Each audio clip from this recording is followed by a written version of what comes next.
LBS Suzuki Youth Icon inti siak na inzai siak na te po tila digzok ome hei moran bok do ta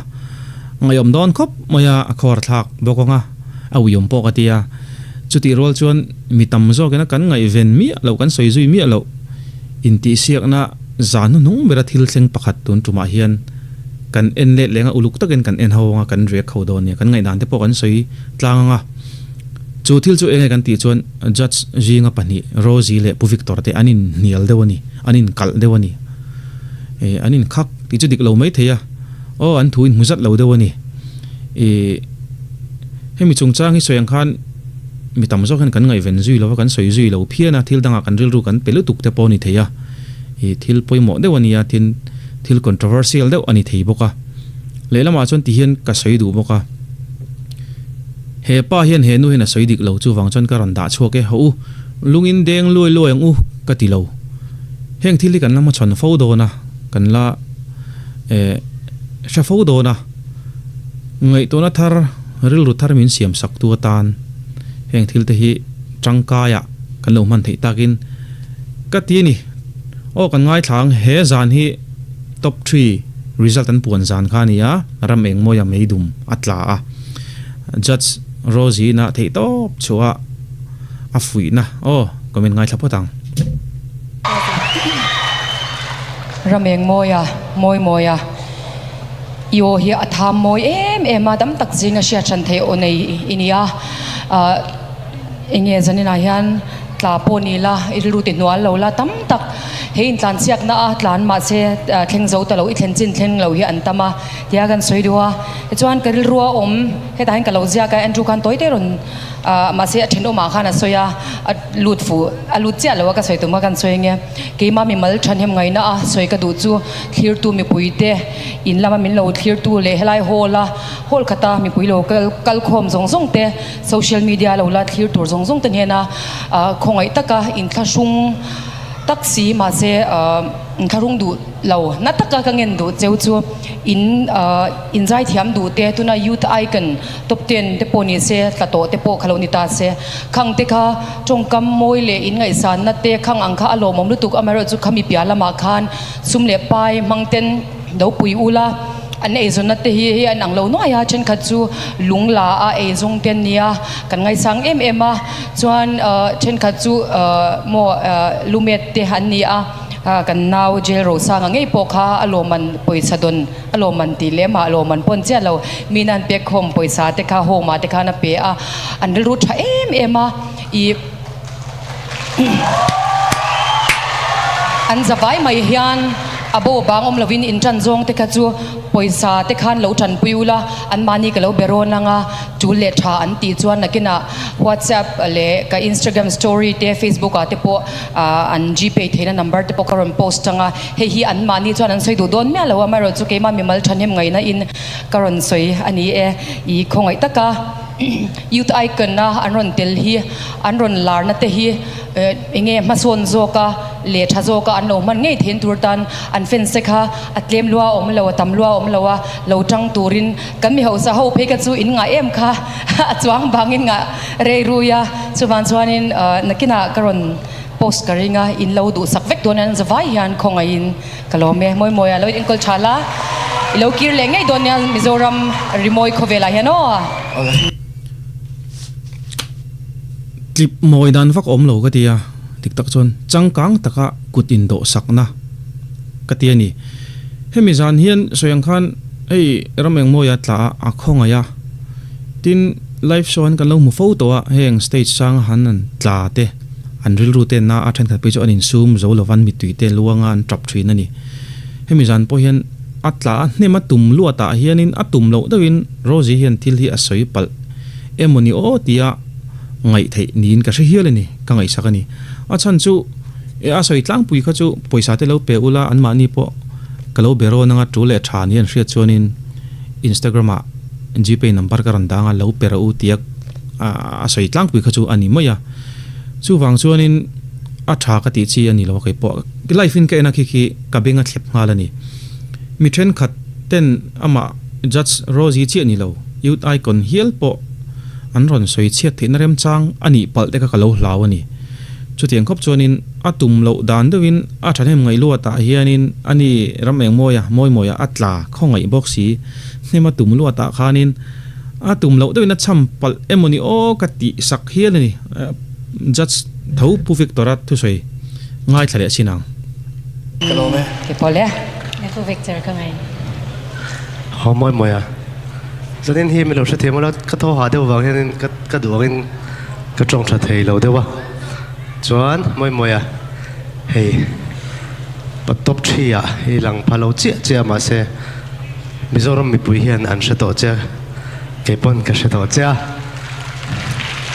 thu soi ngai thlak wat se om ve khongai le mai pu victor chu a tho ha ti ha seilo ma se a chiang lu tu ko mo ka tho ha ve to thina ka chiang lu tu tho lop Cái trong trà thầy lâu đều vào. Chuan moi à. Hey. Bắt top 3 à. Hi lang pha lâu chia mà se. Mizoram mi pui hian an sẽ tổ chia. Cái pon cái sẽ tổ chia. Zai le zel na tura hianin mi in an lo hriat na che mang khan I nang man ei zon na tlak turin na thokla kabula ron soi ka ma che ron soi kha ke ka oppose thunga a thlonin poisa hi mi ne in don tur hian ka dil sak ve lawang che tu po ka dil sak ve lawang cheu in talen awanga in thil ti chu awang zokin in shalanga chu hlok zoka a hlu zok a thlona poisa don hi a hlu ngai lo chu ke ka oppose ri chu wang chuanin an du sak chewanga album in sia bang in album te an leyang in zaina tur puna ticket an leyang chu true music a thona don hi a hlu lo lok victor mel kha uluk do kan lo en chon a expression zong nen khan a thin rim ti chu dik chi lo thayanga ma se atang ani ati tak ani a maron soi che kha a thlop lo ti hi chiin ka ria uluk do en le chinang a mel kha tu soi la ya expression zong nen khan a thlonin poisa hi mi ne in don tur hian ka dil sak ve lawang che tu po ka dil sak ve lawang cheu in talen awanga in thil ti chu awang zokin in shalanga chu hlok zoka a hlu zok a thlona poisa don hi a hlu ngai lo chu ke ka oppose ri chu wang chuanin an du sak chewanga album in sia bang in album te an leyang in zaina tur puna ticket an leyang chu true music a thona don hi a hlu lo a expression hi a mu nom ka tia hei pu victor hi tho khat lai ni kum ma sa nge ni tuesday night meri nen khan boro khan nei hat toinga thia ka tha sole mo ama hi ani em midang ani em ka tha chiang lawa ka soi sul chon min ngai dam sela lo mu fu te ni chuan khami wanga ron soi ani po ti chong ta ma se a soi kha dik ka tia ei poisa in dil sak ngal ringot an kon sa tanga an ticket an lenga chumi mang chun artist te an ngai san de kan pui tur ani aron ti kha a soi tlang pui chu ani maya album an se mangan lei sakang han ti te a soi kha dik ka tia hei nakin apo kan la soyanga ve buran khanin khonsak te atam em social media kan huna sa thina chutianga chon kan moral te kan mentality te hi adik lo to mani kan ti ve khang lang te yang chu wang chon mi then khatena an soi sel tur na laka ta ron chan ka tia a san pain anin huat karing lowa anin engeni an relation a tha em an zai dun nem boka an jam na te po ka en to a chu tiang chon thin rimina ron soi in karing lowa an nuwa te chon an nui dun le bok in karinga chu wa chon anin kara thil thalo a thlen karing chong lowa chu ti rol chonin a thil ron soi kha a du lo le ni ti kha a mela post ke ting ka ria aron soi tha ka ti ni lo se chonin yu tai kon thlenga be zui te po a tok lawng ti soi theilo khati ron soi wang khan kan nem le deu ta ni te pona thria ta ni keima ngei po kanin ka ria engtin nge ron chang le zuin ka ria nuwa nge na ngai thale sinang lok khalai kha imilo the thiamola elo athon ti han tia khan thakhat le chan ve thani don hi hin tin siak na yana chuna zanin an na ane zonna an chum le pai la lut theiloin oma mi nan tharung takin an thlenga khaka chu keima memal ngai tuana le request ania tu ma in ti lu yom lawa atu tan ti thilani kalome kai soi fi le viwa heti zong hen kan ngai sak teang ni Rosie khan amata na deal lawa amar chu anaute anaute ti mai a contestant te tan khan ani zon na te an thil ti te ni ngomuzat an chunzom theilowa ai kona wangin chungte wang chuan sumle pa ya po harsana an lo tok palange chu wang chuan kan ngai san pi lama sumle pain atle me mo tame mo theinan dan i pui veng u ron ti na a thane ngai lot tuk a ti khan ron soi ani ang ti kha ngai sak taila a thain ka sia eng po chu ni se ni sina ka soi thok ang khan ve bu khona pui hi social media hian mu turan tam em ani ka ngai to thina hetiang he kan ti don ro ni chon ngai poimo jok tur hi priority kan pek ma sak jok tur hi chu om mole kalote ve thina om huna hian en tinan milar an dam lova milar an borala milar chung ten an borala chu tianga chon ve bur khona tam em thin youtuber te chung jinga chon in share tel ve to tala thainga ria kanin en fi nga inga ria an ma ni po beron lem chung lova khatianga an minga ve bur lo khon ringot thi enga moza dan om thina ni hei thatak tak an om ti thatak tak an om zo inspiration te an tha ka ngai sanga until ti tha ka tia an ma ni yang po mi thanem tak an om karing zo inspiration te ka soi chephal lova an rong bona rau pui ka ti ka soi chedon bok lova ka soi chengai don bok lova an ni phena ching hnia hin om ve a soyang khanin mira theite ming le mira theite dam lo na den chena ve bu lo khon ve rengot an mani po peto chuang lova khatianga tam tak lo khona nei ta vek te po man chho te po nom hil to ani kha social media kan mu training karing chu wang chon hetianga ve bu ranin khonte hetiang chi te hi ngai to ngai tak nin ka ria khap thei po ni chuang lova maro chu kan mental kan moral hi dik sela a thain ka ria priority kan pek tur ka tiom je chu hei pathian hian le hi tian ron en ta sela angai poimo tur ni ka rin chu bible te uluk to kan en hian mire thei mei thai le fasha te hi pathian in first priority ran pek tur nin ka ria chu wang chon heng thili kan ti du ro ni chuan tran pui nai chu an hne nain akal tur nin ke ka ria entinan tholom te po han soi kai taila tholom i pathian ram ip te kan te pathian hina pe kan tia adika atha ki pon ka pe a ka soi sel lova amaro chu pathian hian hemi kan telna pol ko shan denomination pol kal tlang ringot thian min perau ati lova chu pathian hina pek dan method khat ani ve moya method danga chuan isuan khovela omla in heng mi te ber chunga in ti hi ka chunga ti ni e ka chunga ti ang in ni e mo pathian chunga ti ang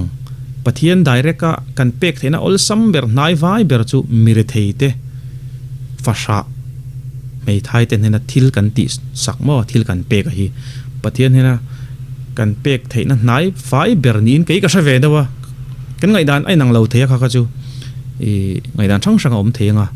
chu wang chuan ve bur khon kan te gpay number kan te hitinga kan ti fo don ani chuan kan ngai poimo ma sak tur mire thei kut do kan ti te no cham kan ti te fasha mei thai kan ti te ngai poimo a thamangai o ka tia ni sina ka soi thok ang khan ei christmas don te hen ka ti ve zu thina civil hospital a de hen an tam em ani poisa nei to mi alowam nat na khuma mu top phi enga mu za tan omani mire theian thia mire theian dam lova an lunga yan be dongan chiau vana ngai sak lo ngai sak tok te po anom ma se azong chon a harang kati chuti rual chonin milar sa te minei nung sa te tana ve bur khon ang chi te chu ka support lo bur ta ni enge kan ngai dan le soiwe chin teu comment section a heng thil te hi ke chu kan ti fo chuan kan moral hi dik lo kan mentality adik lo ka ti kan ngai dan soiwe chin teu heng thil te ti zel tla kan em ti zel a tha em a zong zong in ka soi sel lo ka ti kha thil thatak tak ti an om chuti rol chon a phena ching ne beram vun sin hin lo om ve a chung te kan dan theina tur man ru atan chuanin mang theila ti thane mai na ni chu kan du to kang